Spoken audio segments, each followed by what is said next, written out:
Welcome dear student. JEE mains की तैयारी में आज और एक टॉपिक मैं यहां पर ऐड करने वाला हूं that is related to ray optics. Ray optics को स्पेसिफिकली हम लोग डिवाइड करने वाले हैं। पहले जो होगा that will be entirely related to reflection of light. उस पर कई सारे सवाल बनते हैं, बहुत ही इजी लेवल के सवाल होते हैं, तो इससे रिलेटेड मैं डिस्कशन भी कर लूंगा और PYQs भी कंप्लीट कर लूंगा। फिर दूसरा हम लोग नेक्स्ट लेक्चर में जाने वाले हैं रिलेटेड टू रिफ्रैक्शन। तो पूरी तरीके से रिफ्रैक्शन जो होगा प्लेन सरफेसेस से रिलेटेड होगा।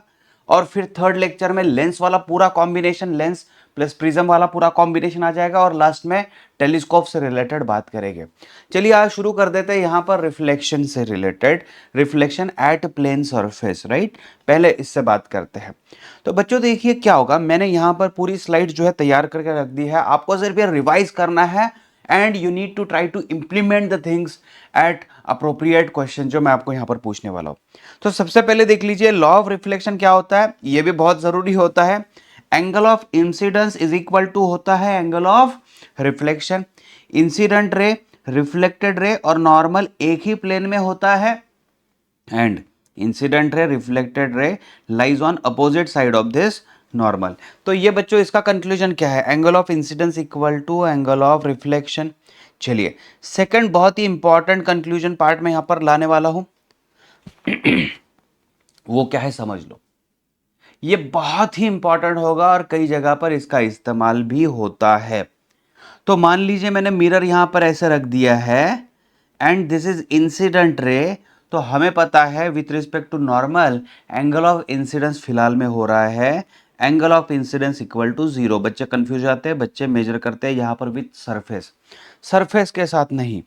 Any angle is always measured with respect to what, normal.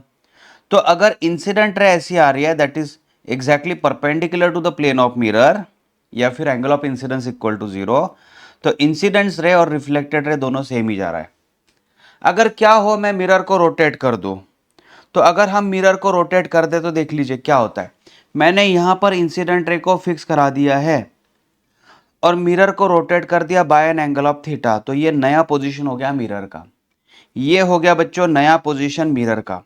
तो इससे हुआ क्या, इससे हुआ ये कि जैसे ही मैंने मिरर को रोटेट कर दिया तो मिरर के साथ में देख लीजिए ना नॉर्मल भी रोटेट हो गया, मिरर के साथ में नॉर्मल भी रोटेट हो गया। पहले जो मिरर था और जो नॉर्मल था वो इस तरीके से थे। जैसे ही मिरर को रोटेट कर दिया, जैसे ही मिरर को रोटेट कर दिया नॉर्मल भी इसके साथ में टिल्ट हो गया।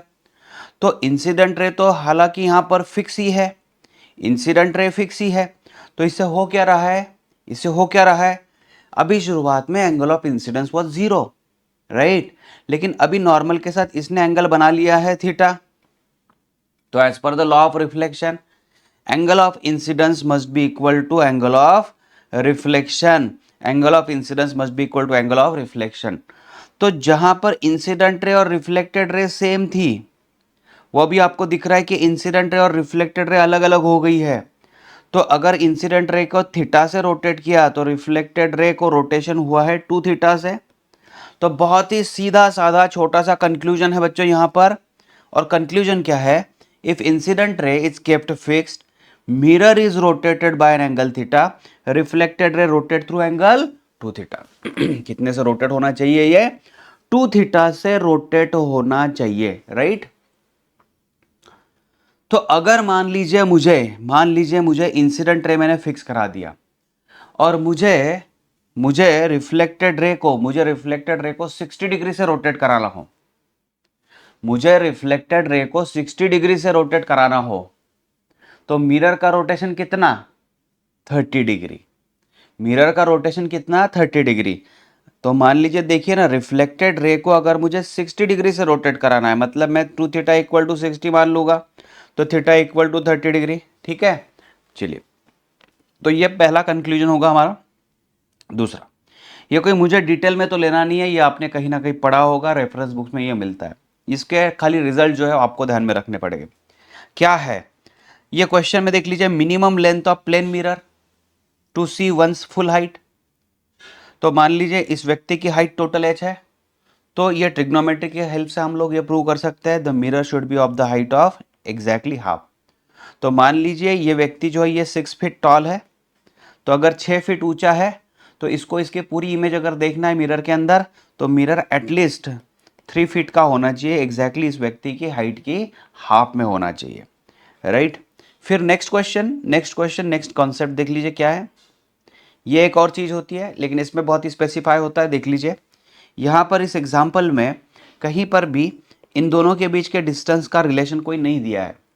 मतलब ये व्यक्ति कहीं पर भी रहे, टारगेट एक ही था, क्या था, इसकी फुल बॉडी और इस मिरर के अंदर इसकी इमेज क्रिएट हो जाए, इस फुल बॉडी की इमेज क्रिएट हो जाए। क्योंकि ये जो रे आ रही है ना, तो हमको पता चलेगा यहाँ से आ रही है और इसको लगेगा ये रे कहीं यहाँ से आ रही है, तो इसकी पूरे की पूरे जो होगी व्यक्ति की इमेज तैयार हो जाएगी राइट। ठीक है, ये व्यक्ति यहाँ पर दिख जाएगा। तो यहाँ पर इनके बीच का कोई रिलेशन नहीं है डिस्टेंस के बीच का। लेकिन यहाँ नेक्स्ट क्वेश्चन जो है वो बहुत ही इंपॉर्टेंट है। इसमें क्या होता है, इस व्यक्ति के सामने एक टारगेट है कि इसको ये वॉल देखनी है जिसकी हाइट h है। अच्छा, ये रूम के अंदर खड़ा है, कहाँ खड़ा है वो भी इंपॉर्टेंट है। ये वॉल से लेकर ये दूसरी जो वॉल है, इनके बीच का जो डिस्टेंस है बच्चों ये दिया है, और इनके एग्जैक्ट मिड में वो व्यक्ति खड़ा है। तो मान लीजिए यहाँ पर ये जो दो वॉल दिख रही है, मतलब दूसरी वॉल पर मिरर हैंग होगा और एग्जैक्टली इस रूम के बीचों बीच वो व्यक्ति खड़ा है, ऐसी सिचुएशन देना चाहिए। तो अभी इसके सामने टारगेट एक है कि इसको पूरी की पूरी वॉल देखनी है इस मिरर के अंदर। तो मिरर की मिनिमम हाइट कितनी होनी चाहिए, तो ये व्यक्ति बीच में खड़ा है, इतना समझ लो, ये बहुत इंपॉर्टेंट है। तभी ये अगर वॉल की हाइट h है, अगर वॉल की हाइट h है तो मिरर होना चाहिए बच्चों h/3, मिरर होना चाहिए h/3, राइट। तो सिचुएशन ये है, अगर हाइट h है तो मिरर होना चाहिए h/3। गॉट इट, क्लियर हो गया बच्चों। चलिए फिर नेक्स्ट हम जाते हैं मिरर इमेजेस पर। और मिरर इमेजेस में देखिए ये एनालॉग और क्लॉक से रिलेशन दे रहा है, और इसका सही तरीका मैं आपको दे रहा हूं यहाँ पर, बहुत ही इजीली आप इसको सॉल्व कर सकते हो। एनालॉग क्लॉक क्यों, तो इसमें कोई नंबर सिस्टम नहीं है कि 1 2 3 4, लेकिन आप इजीली पढ़ सकते हो। मान लीजिए ना यहाँ पर 8:10 के थोड़ा आगे हो गया है, तो इसका इमेज कैसा दिखेगा, तो इमेज को प्रेडिक्ट करना बहुत आसान है with the help of mathematics. अगर आप दिमाग लगाते हो तो कहीं ना कहीं गलत होने की गुंजाइश यहाँ पर होती है, तो गलत नहीं होना है, हमको मैथ्स यूज करना है। घड़ी में 12 घंटे होते हैं, इस हिसाब से हम सोच के चलेंगे। तो अगर यहाँ पर एक्चुअल में अगर 3 बजे हो, 3 बजे मतलब कंप्लीटली आर हैंड जो है 3 पर होगा, minute hand second hand completely 12 पर हो गए, तो उनके बारे में बात ही नहीं करना है, सिर्फ आर हैंड पर। तो 12 घंटे होते हैं, 12 घंटे से ये 3 निकाल दो आप, 9 घंटा दिखेगा यहाँ पर। तो घड़ी में आपको 9 बजा हुआ दिखेगा। एनालॉग क्लॉक में कितना दिखने वाला है, 9 बजा हुआ दिखने वाला है। मतलब ऐसा होगा कि इस घड़ी में ऐसा दिख रहा है, तो इसकी इमेज जो होगी वो ऐसे दिखेगी। तो ऑब्वियस है यहाँ पर मैं 3 दिखा रहा हूँ, तो यहाँ पर मुझे 9 दिखने वाला है। तो इस तरीके से ये एक तो सवाल आ गया, ये तो बहुत ईजी था। सेकंड में क्या करते हैं, अगर आर हैंड और मिनट हैंड दोनों दिए हो तो क्या करना है, तो आपको आर हैंड में से 1 आर बोरो करना है बच्चों। यहाँ पर क्या करना है, बोरो करना है। कैसे बोरो करना है समझ लो। आर हैंड में से आर हैंड 12 आर हम लोग ले रहे हैं, तो इसमें से एक बोरो कर लिया, मतलब यहाँ पर 11 आर बच जाएगा, 11 बच जाएगा, राइट। ठीक है, समझ लो 11 बच जाएगा, और 1 आर बोरो कर लिया तो यहाँ 60 हो जाएगा। तो अभी हमें इमेज कैसे निकालने समझ लो। मुझे किसी ने बताया 2:54 हो चुके, 2:54 हो चुके। तो ये जो 2 दिख रहा है, इसको मैं 11 में से माइनस कर दूंगा, तो 11 माइनस 2, 11 माइनस 2 कितना हो गया, 9 हो गया। फिर जो 60 बोरो कर लिया था मैंने, उस 60 में से 54 निकाल दिया। मतलब ये HHMM ठीक है, लेकिन जब इसकी इमेज निकालते हैं तो देख लीजिए 11 माइनस 2 और फिर 60 माइनस 54, तो आपका आंसर मिल चुका है यहाँ पर। 9:06 हो चुके हैं यहाँ पर, राइट। तीसरी सिचुएशन बच्चों, अगर कोई ऐसी सिचुएशन दी जाए, तो पहले तो मैंने आर हैंड में से कैरी किया था 1 आर, अभी मिनट हैंड में से मैं 1 मिनट कैरी कर लूँगा, तो मुझे यहाँ पर दिख जाएगा 11 माइनस HH जो रीडिंग होगा। फिर 1 आर बोरो कर लिया था, तो यहाँ पर 60 माइनस MM था, लेकिन 60 मिनट में से 1 मिनट मैंने बोरो कर लिया, तो ये 59 हो गया और यहाँ पर 60 आ गया। तो अगर ये एग्जाम्पल है मेरे सामने, तो मैं क्या करूँगा, 11 माइनस 2,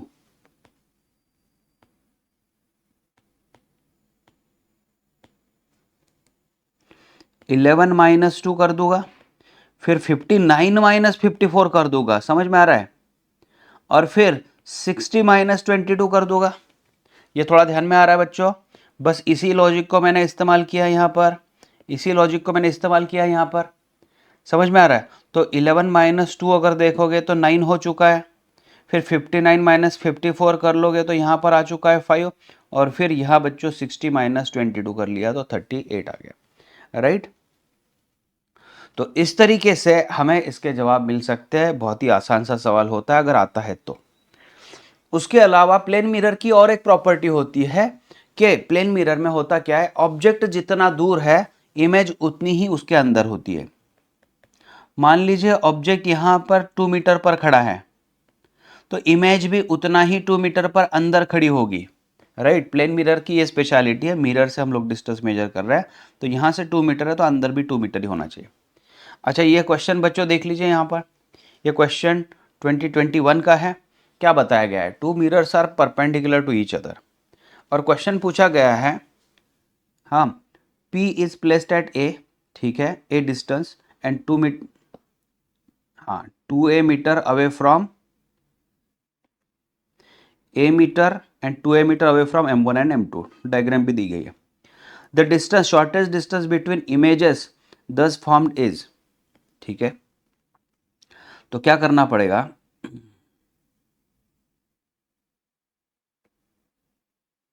तो इसको ऐसे समझ लो, ये अगर A डिस्टेंस पर है तो उतना ही डिस्टेंस अंदर भी होना चाहिए यहाँ पर। तो अगर A है, ये A है, और फिर वापस से अगर ये 2A है तो इसके अंदर भी 2A ही होना चाहिए। क्लियर हो गया? और क्वेश्चन पूछा गया about shortest distance between images, तो यहाँ पर इमेज तैयार हो चुकी है बच्चों। ये मान लीजिए I1 है और ये I2 है, इनके बीच का अगर डिस्टेंस पूछा गया है तो आपको यहाँ से इसको यहाँ पर जोड़ना पड़ेगा। तो ये कहीं ना कहीं आपको पाइथागोरस थ्योरम से रिलेट करता होगा, क्योंकि ये डिस्टेंस बच्चों देख लीजिए 2A हो चुका है और यहाँ पर ये डिस्टेंस बच्चों 4A हो चुका है, राइट? तो इसकी लेंथ निकालनी है, तो मान लीजिए ये I1 I2 अगर बात करते हैं इनके बीच का डिस्टेंस, तो स्क्वायर रूट ऑफ ये 4A का स्क्वायर प्लस 2A का स्क्वायर, सो रूट में 16A square plus 4A square 20A square, तो A तो बाहर निकल चुका है, रूट में 20 आ गया, तो A मल्टीप्लाई बाय 20, 5 इंटू 4 कर सकते हो आप, तो 2A और रूट ऑफ 5 आ गया, तो 2A इंटू रूट 5 इन्होंने 2.3 दिया है, तो ये आंसर आ गया बच्चों 4.6A, 4.6A, 6 नंबर का क्वेश्चन का आंसर सी, यस 4.6 आंसर मिल चुका है, ठीक है। फिर नेक्स्ट यस, ये भी काफी महत्वपूर्ण है, ये इंपॉर्टेंट है। दो मिरर्स अगर एक दूसरे से इंक्लाइंड हो एंगल थीटा पर, दो मिरर्स अगर एक दूसरे से इंक्लाइंड हो at an angle of theta, जैसे कि यहां सिचुएशन दी गई है, ये एक मिरर है, ये दूसरा मिरर है। अभी क्या करना है समझ लो, हमको डेविएशन का आंसर निकालना होता है। तो मान लीजिए मिरर M1 जो दिख रहा है, इस पर ये इंसिडेंट रे है, ये यहाँ तक आई है, यहाँ से रिफ्लेक्ट हुई है और यहाँ से वापस यहाँ पर आई है। तो रिफ्लेक्शन से रिलेटेड और एक पार्ट में यहाँ पर ले लेता हूँ। अगर मेरे पास सिर्फ प्लेन मिरर था, अगर सिर्फ प्लेन मिरर था तो बच्चों ये इंसिडेंट रे है। चलिए मैं यहां पर दे देता हूं आपको, इसको ना इसके पहले वाले आर्टिकल में सॉल्व करा के देता हूं, समझ लो। यस, तो होता क्या है एक्चुअली, अगर ये प्लेन मिरर है ऐसे, तो ये जो इंसिडेंट रे है बच्चों, ये इंसिडेंट रे का टेंडेंसी एक्चुअली कैसा था, ये incident ray was moving in this straight line, ठीक है। ये इस तरीके से, ये incident ray was travelling in this line, इस तरीके से जाता था। But the thing has happened that ray has got reflected in this direction. तो बच्चों यहां से ओरिजिनल पाथ जो था, ओरिजिनल जो पाथ था, कौन सा पाथ था, ये ओरिजिनल पाथ जो था, तो रे हैज गॉट डेविएटेड और ये इधर से बाहर निकल गई है। So this is called as deviation, this is called as deviation. तो डेविएशन कितना आता है, तो यहाँ पर डेविएशन अगर आप बात करोगे तो क्योंकि ये पूरी की पूरी लाइन अगर मैं देखूँ तो इसके ऊपर वाला पूरा एंगल 180 होता है, राइट 180 होता है, लेकिन 180 में कौन कौन है, 2 थीटा है और ये डेल्टा है। तो यहाँ पर delta can be equal to 180 minus 2 theta कर सकते हैं। तो ये डेविएशन हो गया प्लेन मिरर से रिलेट करता हुआ, प्लेन मिरर से रिलेटेड, राइट। तो यहाँ जो आर्टिकल बन रहा है इसका डेरिवेशन तो अभी नहीं लेना है मुझे, लेकिन समझ लो अगर ये इंसिडेंट रे है, ये सीधी जाती थी but it has got deviated, तो डेल्टा 1 आ गया, राइट। ये सीधी जाती थी लेकिन ये डेविएट हो चुकी है और ये सीधी जाने वाली थी और वापस से डेविएट हो गई है। अगर ये डेल्टा 1 है और ये डेल्टा 2 है, अगर आप डेल्टा 1 डेल्टा 2 सारे कैलकुलेट करते हो और हालांकि यहाँ पर एंगल ऑफ इंसिडेंस बताया जाए तो कुछ भी दिखाया जाए तो आप ट्रिग्नोमेट्री के हेल्प से कुछ भी निकाल दो, आपको फाइनल रिजल्ट बच्चों यही मिलने वाला है। Total deviation in this kind of things is 360 minus 2 theta. इसमें 2 थीटा जो है यहाँ एंगल ऑफ इंसिडेंस नहीं है, एंगल ऑफ इंसिडेंस नहीं है, ये दो मिरर के बीच का एंगल है बच्चों, दो मिरर्स के बीच का एंगल है। तो आपको एक चीज बहुत ही जरूरी समझनी है कि यहाँ पर एंगल ऑफ इंसिडेंस पर डिपेंड नहीं हो रहा है, ये डिपेंड किस पर हो रहा है, ये जो दो प्लेन मिरर मुझे दिख रहा है इनके बीच का जो एंगल बन रहा है थीटा, इनके बीच का जो एंगल बन रहा है थीटा, उस पर पूरी तरीके से ये डिपेंड होता, राइट। फिर नेक्स्ट इस पर भी सवाल है तो सवालों को भी एक एक करके भी करना है। फिर दूसरा जो बच्चों ऑब्जेक्ट वेलोसिटी से रिलेटेड, ऑब्जेक्ट वेलोसिटी और मिरर से रिलेटेड कुछ टॉपिक मैंने कवर किए, बहुत ही इजी लेवल के है। तो सबसे पहले यहाँ पर कवर कर दूंगा, देख लीजिए ये टाइप है। तो अगर ऑब्जेक्ट परपेंडिकुलर टू जा रहा है तो इसकी इमेज भी परपेंडिकुलर ही दिखने वाली है, पैरेलल अगर जा रहा है तो पैरेलल ही दिखने वाली है, और अगर इंक्लाइंड है तो इसकी इमेज भी देखिए इंक्लाइंड, क्योंकि अगर इस डायरेक्शन में वेलोसिटी तो इसको एक्सटेंड कर दो बैक डायरेक्शन में, तो इसकी वेलोसिटी भी ऐसे दिखने वाली है, मतलब इंक्लिनेशन आ रहा है। अगर टूवर्ड मिरर है एट एन एंगल इंक्लाइंड तो इस लाइन को सीधा लेके आओ, मिरर के साथ में इसने थीटा तैयार कर लिया तो इसकी इमेज भी वैसा ही एंगल तैयार करने वाली है। तो ये तो बहुत बेसिक लेवल हो गया, मुझे जो है ना ये दो चीज़ों पर कॉन्सेंट्रेट करना है फिलहाल के लिए, जो आपके इंटरेस्ट से क्वेश्चन करवा के दे सकते हैं। तो ये जो दो पॉइंट है, इस दो पॉइंट में ये बहुत ही स्पेशल केस है, इसमें कोई दिक्कत नहीं आएगी। क्या होगा, मान लीजिए ऐसे समझ के चलते हैं, अगर ये ऑब्जेक्ट 20 के स्पीड से ऊपर जा रहा है तो इसकी इमेज कैसी जाएगी, तो इसकी इमेज भी 20 की स्पीड से ही ऊपर जाने वाली है। मतलब अगर ऑब्जेक्ट की स्पीड 20 है तो इमेज की स्पीड भी 20 ही होने वाली है। अगर मान लीजिए मिरर रेस्ट में है तो ठीक है, अगर मिरर मोशन में आ गया, मिरर मोशन में आ गया, ऐसे मान के चलते हैं, ऐसे मान के चलते हैं कि ये मिरर है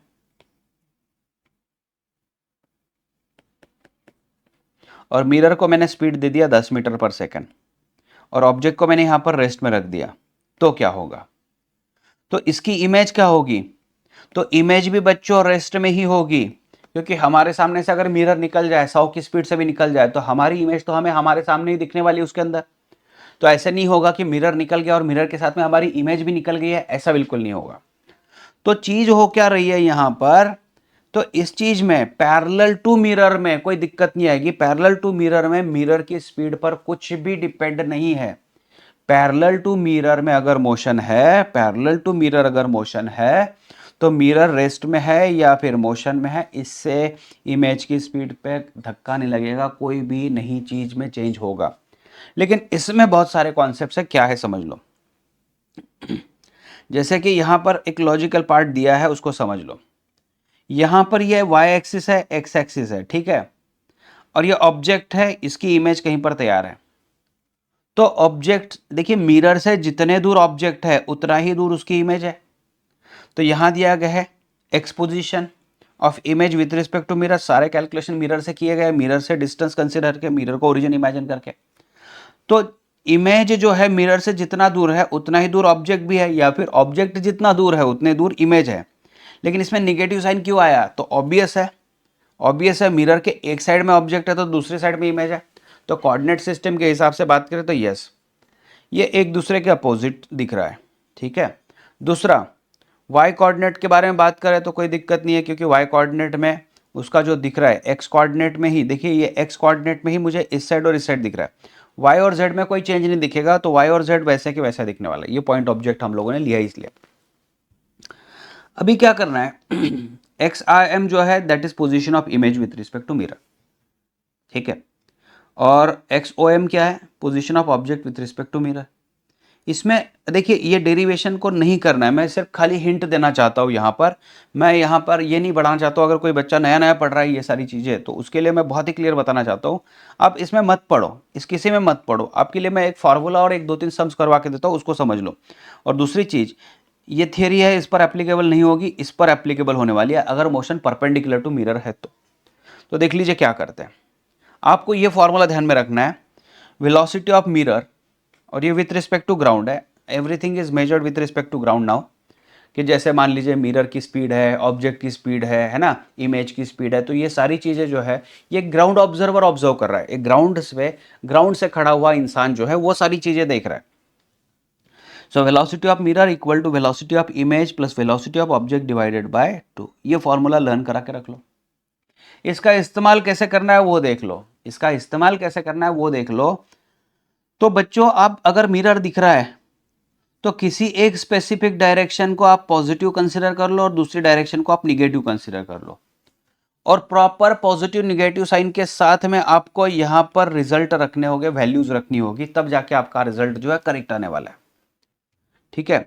इसके आगे मैं विथ रिस्पेक्ट टू ग्राउंड तो है तो वेलोसिटी ऑफ मिरर एम ही मान लूंगा, और velocity of image, velocity of object कुछ इस तरीके से लिख दूंगा। नॉट नेसेसरी कि compulsory every time with respect to ground लिखना है, ओरिजिनली ये फॉर्मूला जो है ये ग्राउंड से रिलेटेड ही है। चलिए यहां पर एग्जाम्पल के साथ इसको क्लियर करते बच्चों। जैसे कि यहां तो मैंने बताया वीओ और VM with proper positive and negative sign आपको लेना है। चलिए एक एग्जाम्पल है जिसमें मिरर बच्चों रेस्ट पे रखा है और ऑब्जेक्ट जो है it is moving toward mirror with 5 meter per second. चलिए इस डायरेक्शन को पॉजिटिव मान के चलते हैं तो ऑटोमेटिकली ये डायरेक्शन निगेटिव हो जाएगी। ऑब्जेक्ट कहाँ जा रहा है, ऑब्जेक्ट राइट में जा रहा है, तो राइट में जा रहा है तो इसकी वेलोसिटी बच्चों आ जाएगी +5, राइट, इसकी वेलोसिटी आ जाएगी +5। तो वेलोसिटी ऑफ मिरर का फॉर्मूला मुझे इस्तेमाल करना है। वेलोसिटी ऑफ मिरर कितना है, 0 है। वेलोसिटी ऑफ इमेज निकालना है, ऑब्जेक्ट कितना है तो +5 है, देख लीजिए। तो वेलोसिटी ऑफ इमेज, ये क्योंकि ये 0 था तो velocity of image equal to negative velocity of object आ गया इसको सॉल्व करने के बाद में, है ना। Velocity of image plus velocity of object equal to 0, क्योंकि 2 मल्टीप्लाई हो गया तो velocity of image is equal to negative velocity of object आ चुका है ना, ये आ गया है।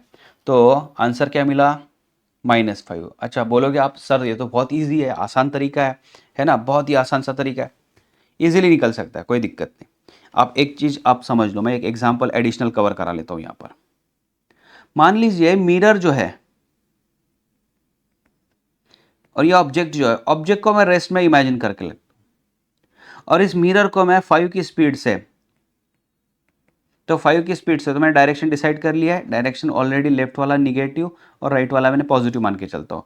तो 5 की स्पीड से जा रहा है तो मैं इसको -5 लिख दूंगा, है ना। मिरर 5 की स्पीड से ऑब्जेक्ट की तरफ आ रहा है, मान लीजिए आप खड़े और आपकी तरफ मिरर आ रहा है विद द स्पीड ऑफ 5, तो इमेज का स्पीड कितना, आप बोलोगे सर यहाँ तो देख लीजिए मुझे तो रिजल्ट ऐसे मिला था कि लाइक -5 मीटर पर सेकंड, तो मैं मिरर की तरफ जाऊँ या मिरर मेरी तरफ आए तो आंसर तो उतना ही होना चाहिए, तो बिल्कुल नहीं होगा। आप फॉर्मूले पर आपको ध्यान रखना है बच्चों, फॉर्मूला क्या है वो समझ लो। फॉर्मूला क्या है, velocity of mirror, velocity of mirror, तो वेलोसिटी ऑफ मिरर में -5 रखना है is equal to velocity of image निकालना है plus velocity of object was 0 divided by 2। बच्चों देखो ना वेलोसिटी ऑफ इमेज कितना मिल गया, कितना मिला, तो इस फॉर्मूले को अगर सॉल्व करते तो velocity of image equal to -10 मिल चुका है। तो बिल्कुल भी अलग रिजल्ट मिल चुका है, बहुत ही अलग रिजल्ट यहां पर मिल चुका है, जो हमने एक्सपेक्ट किया था वैसे नहीं मिला, अलग मिला है। क्योंकि हम अगर मिरर की ओर जाते हैं, हम अगर मिरर की ओर जाते हैं विद द स्पीड ऑफ 5, हम अगर मिरर की ओर जाते हैं तो हमारी इमेज -5 से मतलब रिटर्न हमारी तरफ आ रही है, लेकिन हम रेस्ट में हैं और मिरर हमारी तरफ 5 से आ रहा है, तो इसका रिजल्ट बच्चों अलग मिल चुका है। तो आपको फॉर्मूले पर ध्यान रखना है, और ये फॉर्मूला कब वैलिड है, जब motion perpendicular to the plane of mirror है तभी ये वैलिड है, अदरवाइज नहीं है।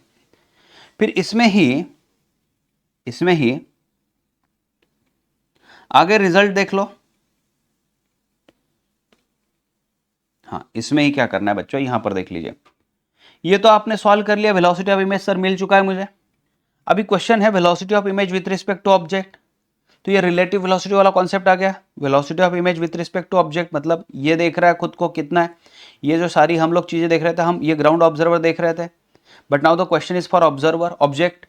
So velocity of object with respect to image, तो कितना है, sorry velocity of image with respect to object, velocity of image with respect to object, velocity of image minus velocity of object, image -5, object यहाँ पर 5, ये minus sign बीच में तो -10 metre पर second. चलिए नेक्स्ट क्वेश्चन देखते हैं। यहाँ पर ऑब्जेक्ट भी मोशन में है, मिरर भी मोशन में है, लेकिन एक ही डायरेक्शन में आ रहा है, तो पॉजिटिव लेना है। तो इमेज के बारे में पता नहीं तो उसका साइन नहीं रखना है, तो वीएम की जगह पर मैंने 2 रख दिया। वी आई तो पूछ रहा है, तो वी ओ की जगह पर मैंने यहाँ पर कितना रख दिया बच्चों, 5 रख दिया और डिवाइडेड बाई 2। चलो वी आई इक्वल टू आ गया -1 मीटर पर सेकंड। कितना आ गया, -1 मीटर पर सेकंड। कैलकुलेट करके देख लो, ये माइनस साइन बहुत ही अच्छे तरीके से आपको आंसर दे रहा है कि इमेज कहाँ आ रही है, तो इमेज बच्चों लेफ्ट में ही आ रही है, लेकिन इसका स्पीड थोड़ा कम है, -1 मतलब 1 मीटर पर सेकंड। और image with respect to object की स्पीड अगर बात करें तो V I minus V O, -1 minus that 5 that is -6 metre per second. Again toward left आ गया, अगेन टुवर्ड लेफ्ट आ गया, राइट राइट। नेक्स्ट फिर ये एग्जाम्पल है, ये तो इजीली कर सकते हो आप, कर सकते हो। Mirror image object divide by 2, तो ये 15 आ चुका है, राइट।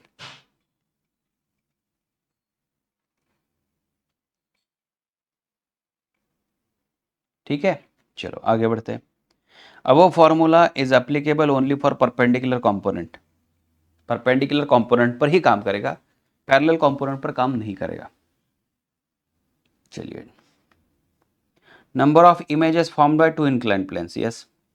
तो मैंने यहाँ बच्चों 2 मिरर्स रख दिए जिनके बीच का एंगल है थीटा, और इसमें परफेक्ट बाइसेक्टर डाल दिया, और मैंने 2 पॉइंट ले लिया, यहाँ पर ए और यहाँ पर ले लिया मैंने बी, ये हमारे कन्वीनियंस के लिए ले लिया। तो आपको सबसे पहले क्या करना है, 360 बाई थीटा को फॉलो करना है, इसके नंबर पर ही सारा का सारा जो है आंसर आपका तय होने वाला है, राइट। तो देख लीजिए क्या है, ये ए और बी का लोकेशन बहुत ही इंपॉर्टेंट है। ए अगर मान लीजिए तो ये सिमेट्रिकली प्लेस्ड है, और बी जो है ये असिमेट्रिक प्लेस्ड है, इस पर ध्यान रखना है। ए जो है सिमेट्रिकली प्लेस्ड और बी जो है ये असिमेट्रिकली प्लेस्ड है इनके लिए। तो अगर मुझे 360 बाई थीटा कर देता और मुझे इवन नंबर मिल जाता है, तो मुझे नंबर ऑफ इमेजेस को फॉलो करना है। आपका जो 360 बाई थीटा मिला है, जो नंबर मिला है उसमें से एक कम कर दो। एग्जाम्पल के तौर पर देख लीजिए, थीटा 60 डिग्री लिया है, तो 360 बाई थीटा अगर बात करें तो कितना होता है, 360 बाई थीटा 60 है, तो ये 6 आ गया। तो 6 अगर आ गया है, इवन नंबर है, yes 360 by theta even number है, देख लीजिए ना 360 बाई 60, तो ये 6 आ गया, ये इवन नंबर है। तो इवन नंबर है तो रूल फॉलो करना है, number equal to 360 by theta -1, तो 360 बाई थीटा हुआ 6 right, -1 that is equal to 5। अभी ऑड में कितना होता है, ऑड में तो थोड़ा अलग कॉम्बिनेशन हो जाएगा। ऑड में 2 सिचुएशंस आ जाएगी बच्चों, ऑड में जो है 2 सिचुएशन, सिमेट्रिक और असिमेट्रिक। तो अगर 360 बाई थीटा ऑड है, 360 बाई थीटा ऑड है, और आपको बताया कि सिमेट्रिकली केप मतलब वो बाइसेक्टर पर रखा है, जो अभी बताया था ना आपको मैंने, ये बाइसेक्टर पर कहीं रखा है, तो नंबर ऑफ इमेजेस का पुराना formula, number of images equal to 360 by theta -1। तो मान लीजिए थीटा 72 डिग्री ले लिया, तो 360 बाई 72 5 आता है, 5 तो ऑड नंबर है, और ऑड नंबर है और ऑब्जेक्ट अगर सिमेट्रिकली प्लेस किया है, तो इसकी नंबर ऑफ इमेजेस कितनी मिल जाएगी, 5 - 1 दैट इज 4। लेकिन असिमेट्रिक रखा है तो वही number as it is carry कर लो नंबर ऑफ इमेजेस करके, मतलब 360 बाय 72 डिग्री का मीनिंग 5 होता था, 360 बाय 72 ये 5 आता था। अगर सिमेट्रिकली प्लेस्ड है तो इमेजेस इसमें से कम हो जाएगी, और असिमेट्रिक अगर है तो एज इट इज नंबर आ जाएगा। तो for asymmetric not on angle bisector, तो नंबर ऑफ इमेजेस बच्चों उतना ही बनने वाला है 360 बाय थीटा। और लास्ट में इफ 360 बाय थीटा अगर फ्रैक्शन में है, फ्रैक्शन मतलब 2.3, 2.5, 7.1, 9.5 कुछ भी इस तरीके से आ जाए, तो उसका इंटीजर पार्ट आपको लेना है, उसका इंटीजर पार्ट लेना है। एग्जाम्पल थीटा 35 ले लिया, सो 360 बाई 35, 360 बाई 35 ये मैंने कैलकुलेट किया, ठीक है 10.28 मान लीजिए आ गया। तो 10.28 में आपको फ्रैक्शन डिस्कार्ड कर देना है, और बस ये जो इंटीजर नंबर होगा वो इसको कैरी करना है, ठीक है। चलिए यहाँ पर कुछ क्वेश्चन दिए गए, आप आंसर दे सकते हो। When one light ray reflected from plane mirror with 30 degree angle of reflection, the angle of deviation. तो आपको इसमें एक चीज तो समझ में आ रही है कि angle of incidence equal to angle of reflection, जिसको मैं थीटा मान के चलता हूँ। तो इन्होंने इनकी वैल्यूज दे दी है 30 डिग्री, रिफ्लेक्शन भले ही दिया हो लेकिन angle of incidence equal to angle of reflection, और ये प्लेन मिरर पर है। When one light is reflected from plane mirror के बारे में इंफॉर्मेशन दिया गया है, राइट, प्लेन मिरर के बारे में दिया है। तो डेविएशन का फॉर्मूला कितना था, तो डेविएशन वाज 180 माइनस 2 थीटा, तो 180 माइनस ट्वाइस ऑफ थीटा कितना आ गया 120 डिग्री, सेकेंड का बी 120 डिग्री, राइट। फिर देख लीजिए, ray of light from object have been reflected toward the observer from standard flat mirror है, द इमेज इज। तो प्लेन मिरर में कभी भी जो इमेज तैयार होती है उसके बारे में जान लो। एक व्यक्ति खड़ा है, तो मान लीजिए इसका राइट हैंड है और इसका लेफ्ट हैंड है, तो इसकी इमेज जो दिखने वाली है, इमेज में ये राइट हैंड लेफ्ट हैंड दिखेगा और लेफ्ट हैंड राइट हैंड दिखेगा। इसको कहा जाता है लैटरल इन्वर्शन, इसको कहा जाता है लैटरल इन्वर्शन। दूसरा, मिरर के अंदर इमेज तैयार हुई है तो वर्चुअल तैयार होती है, इरेक्ट तैयार होती है, और एक इसके साथ और एक वर्ड ऐड हो जाता है, दैट इज लैटरल इन्वर्शन वाला। तो आपको क्या करना है, इसमें ऑप्शन देख लीजिए क्या क्या आएगा, इरेक्ट है और लैटरली इन्वर्टेड है, तो बी और डी का ऑप्शन चूज कर ले, बी और डी दोनों मिला के आंसर करेक्ट है। तो क्वेश्चन नंबर 4 का सी आंसर करेक्ट है, राइट। चलिए आगे बढ़ते हैं। We get 3 images of single object, one should have 2 plane mirrors at an angle of. हमें 3 इमेजेस मिल रही है, मतलब नंबर ऑफ इमेजेस 3 मिल रहा है। तो number of images is equal to 360 by theta minus 1, उसके हिसाब से बात करें तो 3 मिल चुकी है, तो 360 बाई थीटा माइनस 1 ले लेता हूँ, तो ये आ गया बच्चों 4 और 360 बाय थीटा। तो थीटा कितना आ गया 360 डिवाइडेड बाय 4, 90 डिग्री। तो आपको ये तो स्टैंडर्ड रिजल्ट होता है, हालांकि ये तो पता होना चाहिए, स्टैंडर्ड रिजल्ट है, ठीक है। If 2 mirrors are at 60 degree, अभी यहाँ पर देखिए 2 mirrors to 60 degree, then number of images by form by them. So पहले तो 360 बाय थीटा यहाँ पर कर लो, कितना आ रहा है, तो 360 बाई 60 ये आ गया 6, अभी तो सॉल्व करा के दिया था। तो इसमें इवन नंबर आ रहा है, तो इवन नंबर में नंबर ऑफ इमेजेस जो आपको 360 बाई थीटा मिल चुका है उसमें से एक घटा दो, तो 6 minus 1 that is equal to 5। तो आंसर कितना मिलना चाहिए, यहाँ पर मिलना चाहिए 5। तो यस, ये भी आ गया, राइट। चलिए आगे बढ़ते हैं, और इम्पॉर्टेंट टर्म्स है।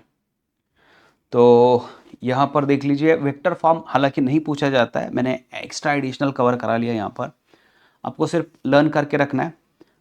तो ये इंसिडेंट रे जो है इसका यूनिट वेक्टर दे दिया ए कैप, नॉर्मल का यूनिट वेक्टर दे दिया एन कैप, और रिफ्लेक्टेड का यूनिट वेक्टर दे दिया बी कैप। तो B cap can be equal to A cap minus twice of A cap dot N cap, ये लर्न करके रख दो, इसकी कोई ज़रूरत नहीं पड़ने वाली है, फिर भी अगर करना है तो लर्न करके यहाँ पर रखना है।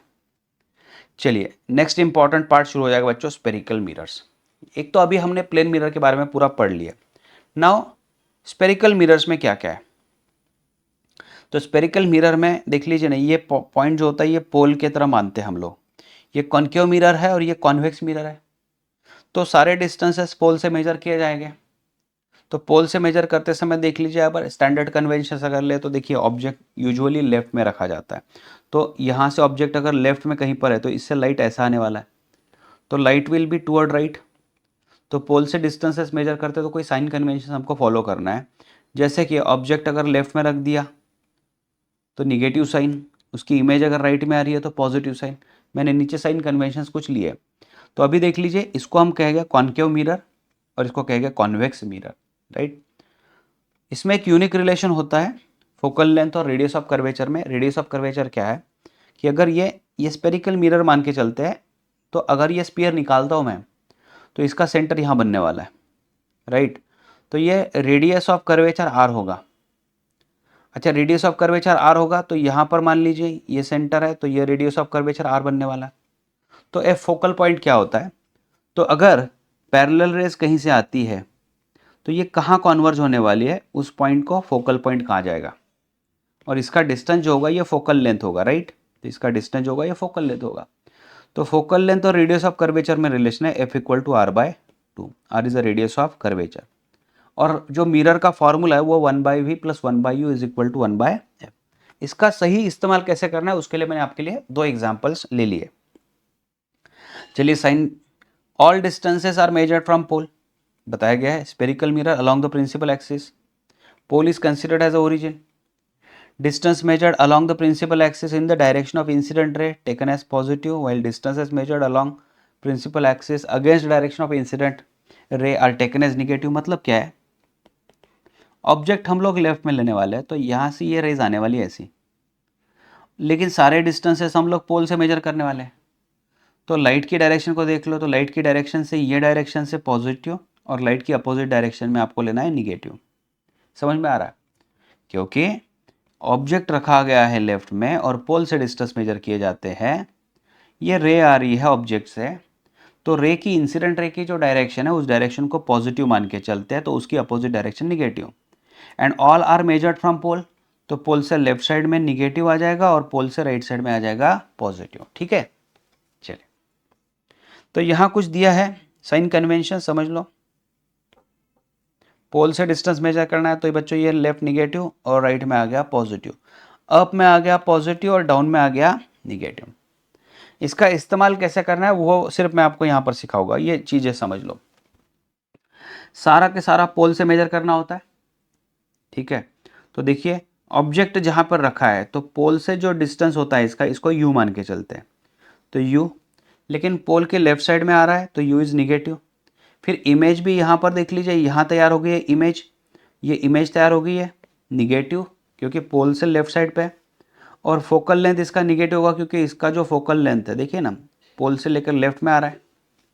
फिर दूसरी डायग्राम देख लीजिए, इस डायग्राम में ऑब्जेक्ट लेफ्ट में रखा है तो यू पॉजिटिव, इमेज इसकी राइट में तैयार हो गई है पॉजिटिव, और फोकल लेंथ है तो लेफ्ट में आ रहा है निगेटिव। फिर लास्ट रिजल्ट देख लीजिए, ऑब्जेक्ट लेफ्ट में है यू निगेटिव, क्योंकि कॉन्वेक्स मिरर यूज़ कर रहा हो तो वी पॉजिटिव आ रहा है, इस डायरेक्शन में इसका एफ आ रहा है, तो सॉरी एक्सट्रीमली सॉरी, इमेज भी अंदर तैयार हो रही है तो वी पॉजिटिव, और फोकल लेंथ भी यहाँ पर पॉजिटिव। अभी इसका इस्तेमाल कैसे करना है एग्जाम्पल के तौर पर यहाँ पर समझ लो। एग्जाम्पल दिया, find position of nature, position and nature of image. चलिए, ऑब्जेक्ट 30 सेंटीमीटर पर रखा है तो मैंने पहले लिख लिया यू इक्वल टू -30। फिर इसका रेडियस ऑफ कर्वेचर दिया गया है, रेडियस ऑफ कर्वेचर 20, लेकिन ये कॉन्केव मिरर है तो लेफ्ट साइड में ही इसका सेंटर ऑफ कर्वेचर है, तो बच्चों आ गया आर इक्वल टू -20।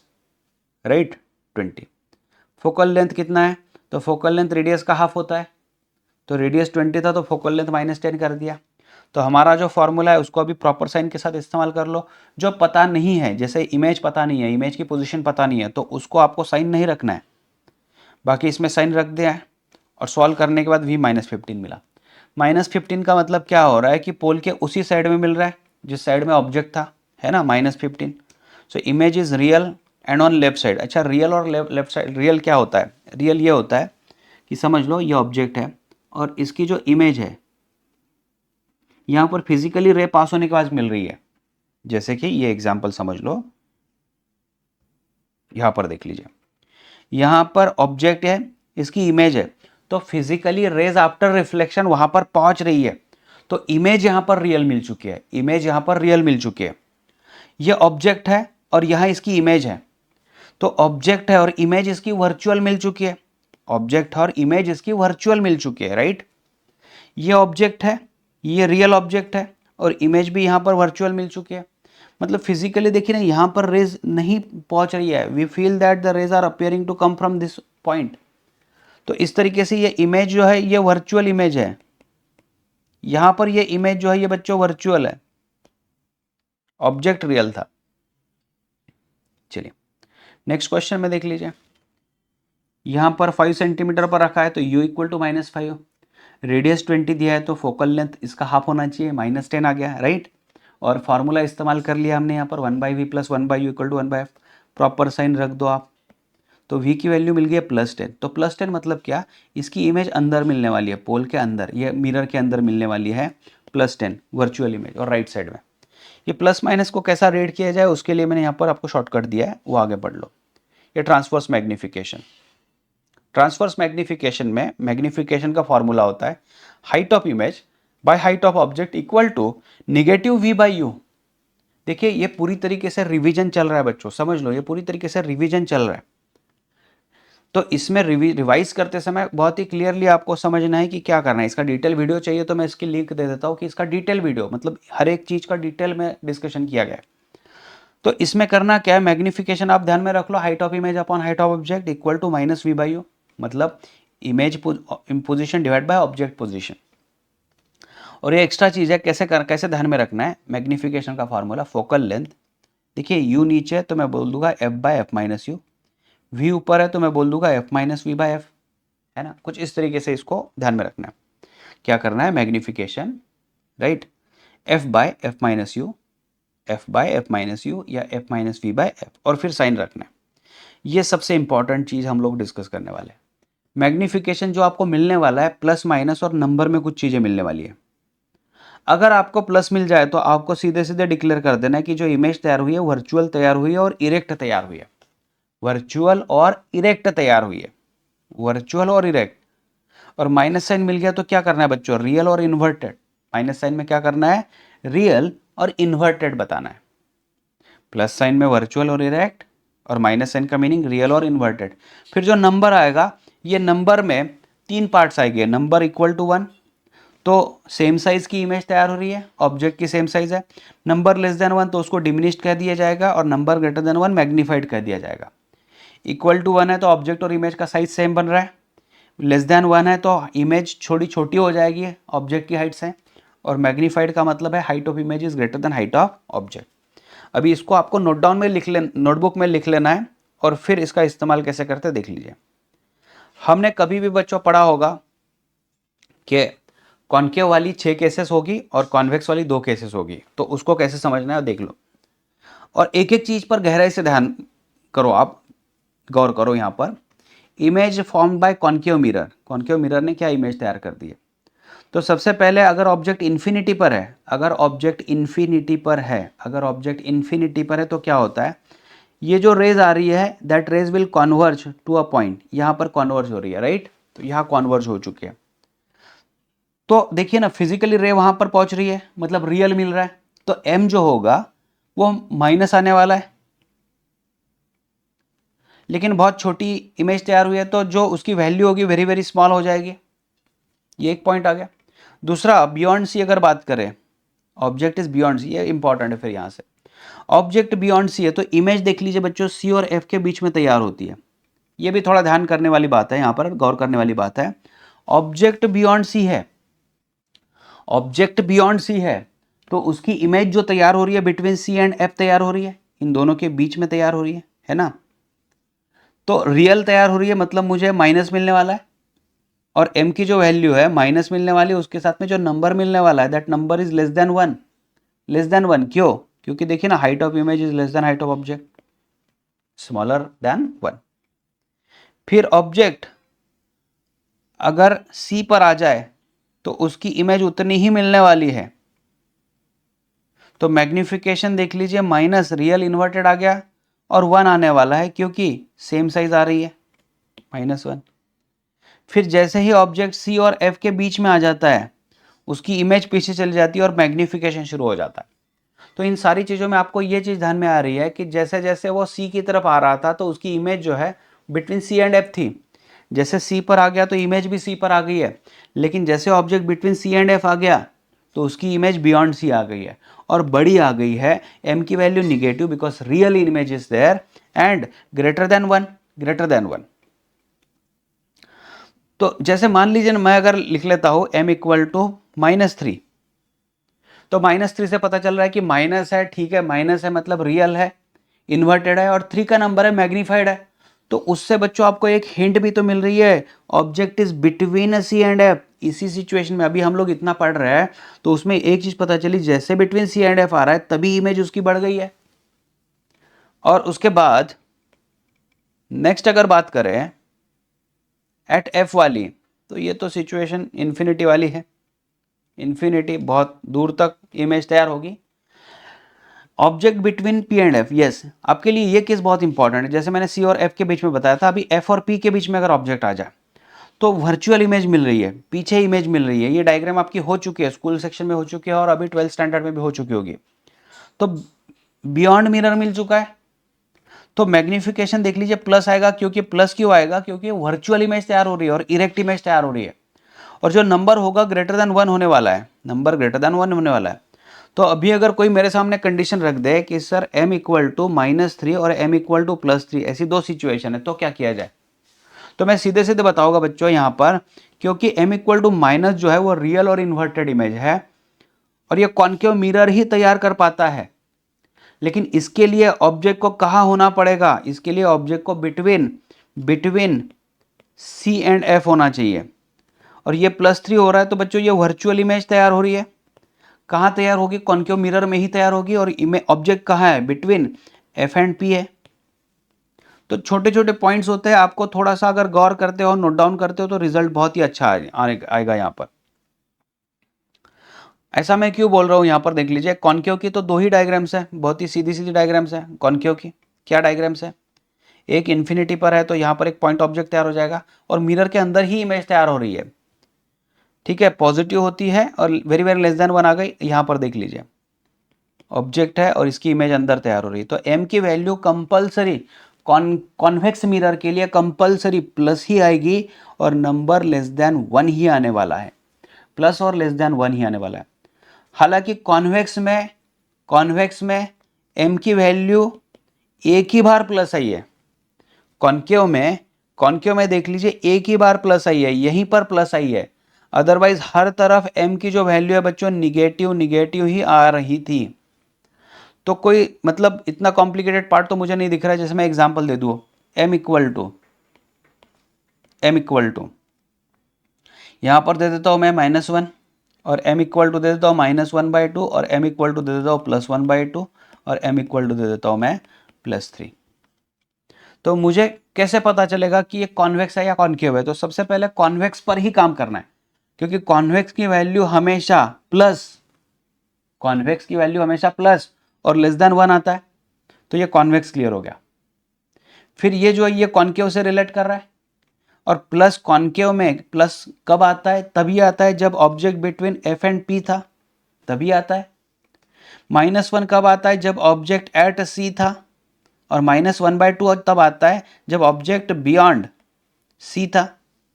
तो ये छोटे छोटे पॉइंट्स है, आपको इसको नोट डाउन करना है, समझ लेना है। और प्लेन मिरर वाला एक एग्जांपल दे देता हूं मैं। प्लेन मिरर जो होता है बच्चों, प्लेन मिरर में हमेशा मैग्निफिकेशन जो होता है, वो हमेशा m इक्वल टू +1 ही आता है।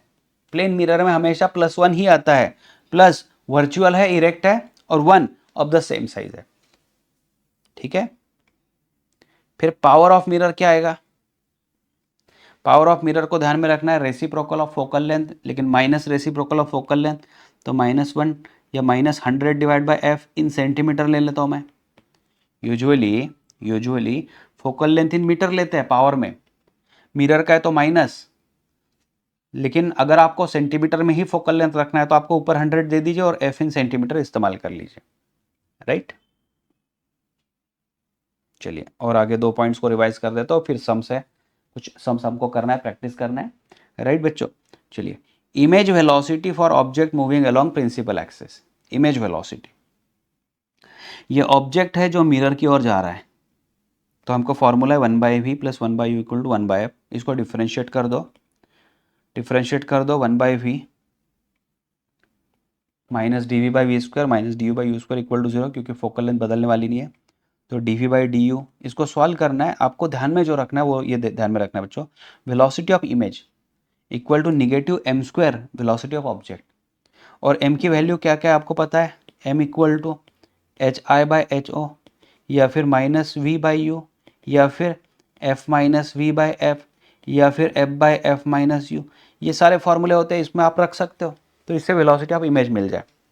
और यही फॉर्मूला हम लोग और इस्तेमाल कर सकते हैं यहाँ पर image length for very small object. अगर ऑब्जेक्ट बहुत ही छोटा है तो क्या करना है, डेरिवेशन यही है लेकिन with respect to time differentiate नहीं करना होता है।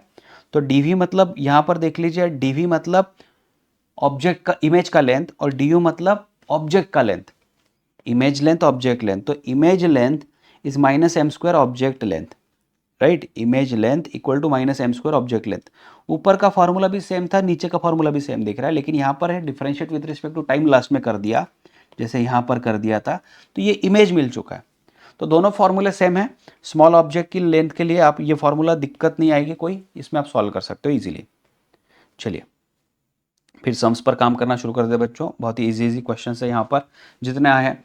Focal length F is related to radius of curvature of convex mirror. तो कॉन्वेक्स मिरर तो ऐसे होता है, कॉन्वेक्स मिरर का रेडियस ऑफ कर्वेचर जो है ये राइट में आ जाता है, तो फोकल लेंथ भी पॉजिटिव होगा, तो focal length radius of curvature by 2 आ जाएगा और पॉजिटिव आ जाएगा, राइट।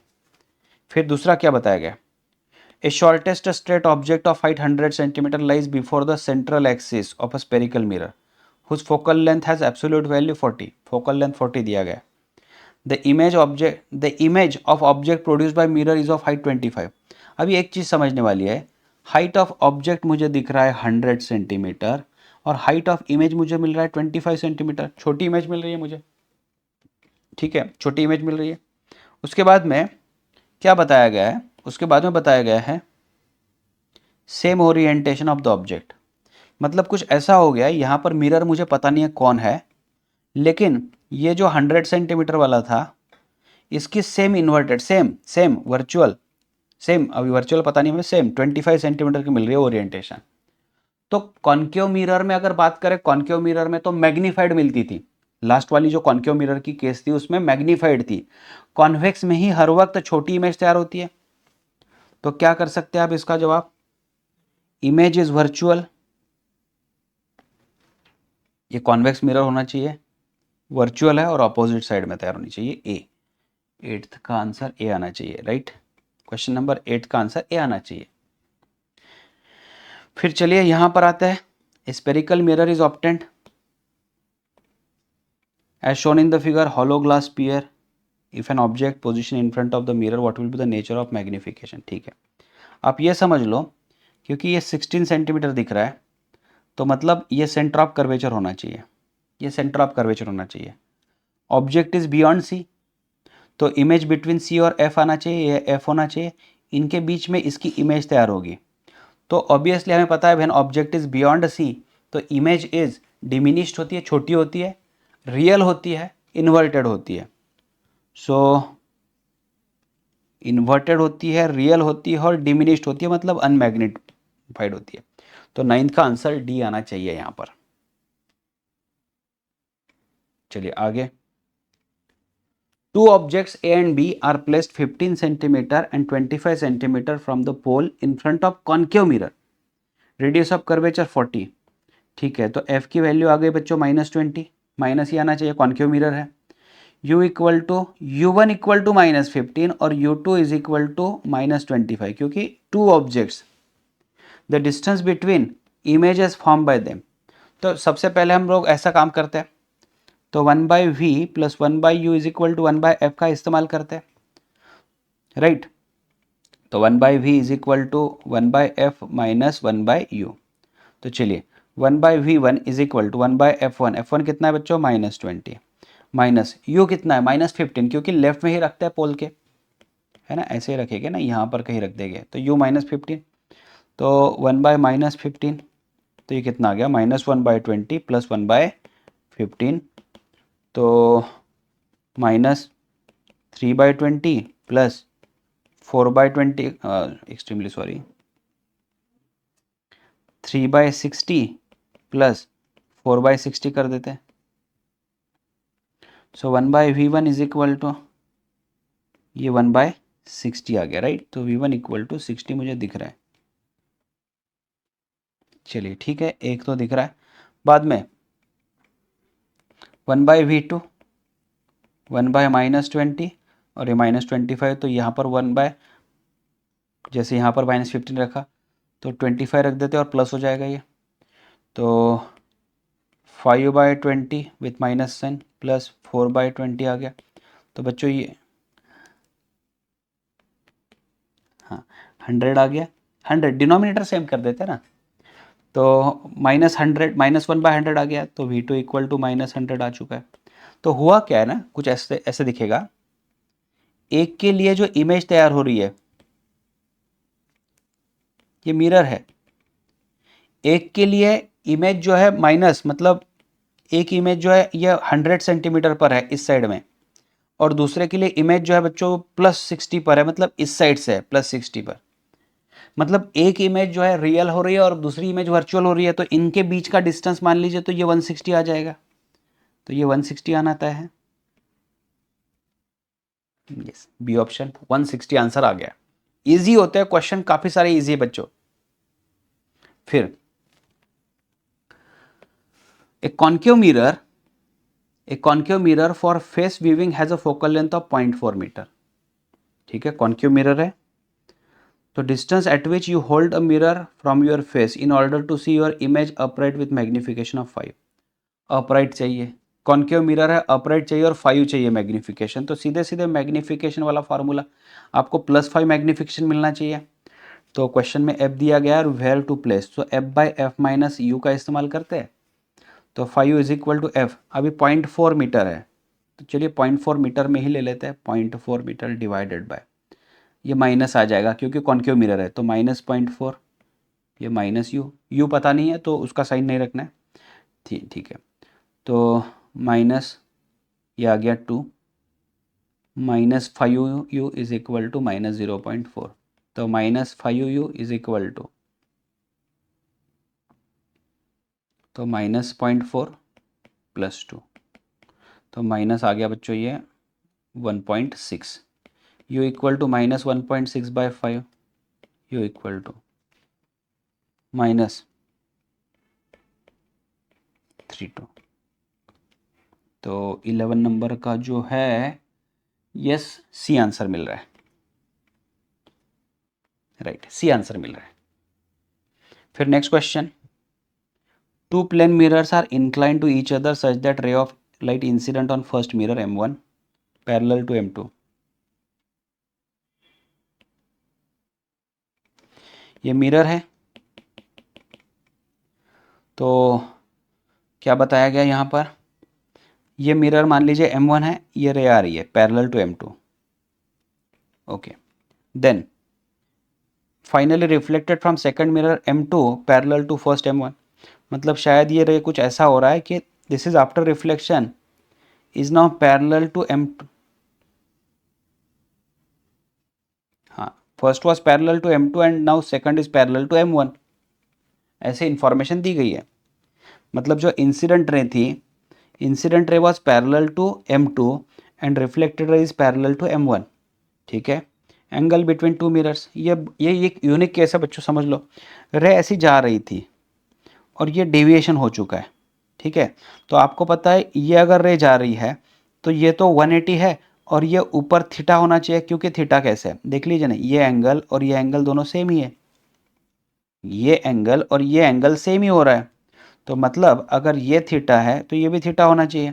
तो बच्चों डेविएशन कितना समझ लो, ये यहाँ से यहाँ तक डेविएशन है, तो डेविएशन इज 180 + थीटा है। बट डेविएशन का फॉर्मूला तो मुझे पता है 360 - 2 थीटा था। तो इसमें 180 is equal to 360 minus 3 theta आ गया। तो इसको इधर ला लिया तो -180 इज इक्वल टू -3 थीटा आ गया। तो थीटा की वैल्यू आ गया 60 डिग्री। तो ये बहुत ही स्पेशल केस हो गए, इस तरीके से आप सॉल्व कर सकते हो। राइट, चलिए और क्या करना है, और कुछ सम्स है इसमें।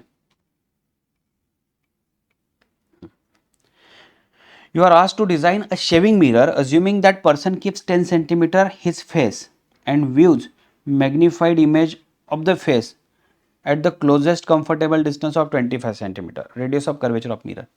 देखिए बहुत ही इजी है, यहाँ पर देखिए शेविंग के लिए मैग्नीफाइड, कॉन्वेक्स तो मिरर मैग्नीफाइड नहीं करेगा, प्लेन मिरर भी नहीं करेगा, सिर्फ कौन कर सकता है, कॉन्केव कर सकता है। तो ये कॉन्केव मिरर है और कॉन्केव मिरर से ये व्यक्ति जो है ये 10 सेंटीमीटर पर है यहाँ पर, तो u इक्वल टू आ गया -10 सेंटीमीटर। इमेज जो है मैग्नीफाइड होनी चाहिए, तो इमेज इस साइड में होनी चाहिए। लेकिन जब ये व्यक्ति देख रहा है तो इसका जो डिस्टेंस ऑफ डिस्टिंक्ट विजन होता है ये होता है कि इसकी आंख से 25 सेंटीमीटर पर अगर इमेज तैयार होती है, 25 सेंटीमीटर और उसके आगे, तो वो क्लियरली दिखेगा, उसको देख पाएगा। तो इससे यहाँ से इसकी आंख से आगे 25 सेंटीमीटर पर यह तैयार होना चाहिए। तो कंफर्टेबल डिस्टेंस दिया गया, मतलब मिरर से आगे 15 सेंटीमीटर पर तैयार होनी चाहिए। तो यहाँ पर बच्चों मिल गया u equal to +15, sorry v equal to +15। तो आपको अभी फॉर्मूला यूज़ करना है 1/v + 1/u is equal to 1/f, लेकिन रेडियस है तो यहाँ पर 2/f ले लेता हूँ। चलिए, v की वैल्यू है 15 और u की वैल्यू है यहाँ पर देख लीजिए -10, तो 2 डिवाइडेड बाई f। ये रेडियस ऑफ कर्वेचर चाहिए था, extremely sorry, radius of curvature चाहिए ना। तो f is equal to r/2, तो r/2 है ना, r आ गया यहाँ पर। चलिए, तो बच्चों ये कितना आ गया, 10 -15 divided by 150 is equal to 2/r, तो -5u, so -1/30 is equal to 2/r। तो r की वैल्यू आ गई है -60 सेंटीमीटर। तो चलिए 60 लिख सकते हैं, 15 का c 60 सेंटीमीटर आ गया। आई होप ये आपको रिवीजन में हेल्प करेगा। यहाँ तक हम लोग रोक देते हैं।